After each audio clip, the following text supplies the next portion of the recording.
জীবনে কখনো কি কোনো মৃতকে গোসল করিয়েছেন? সুযোগ পেলে মৃতদের গোসল করাবেন। খুব কাছ থেকে দেখবেন মৃত্যুর পরে মানুষের দেহটা কত অসহায় হয়। মৃত্যুর পরে মানুষের মৃতদেহ কতটা ভয়ের কারণ হয়ে দাঁড়ায়। সুযোগ পেলে রাতে লাশ পাহারা দিবেন।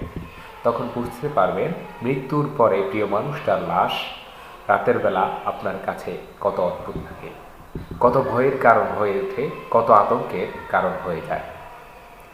সুযোগ পেলে মৃত ব্যক্তির শরীরে একটু হাত লাগিয়ে কিছুক্ষণ স্পর্শ করে নেবেন। আপনি তখন উপলব্ধির সুযোগ পাবেন এই পৃথিবীতে বিশাল প্রভাব প্রতিপত্তি রেখে যাওয়া মানুষগুলো মৃত্যুর পরে কত নির্জীব রূপ ধারণ করে।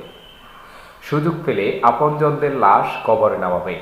খুব আগ্রহ নিয়ে শেষবারের মতো মৃতদেহের মুক্তি দেখার চেষ্টা করবেন এবং বারবার উপলব্ধির চেষ্টা করবে এই মৃতদেহের সাথে অনন্তকালের যাত্রার পথে এটাই আপনার জীবনের শেষ দেখা।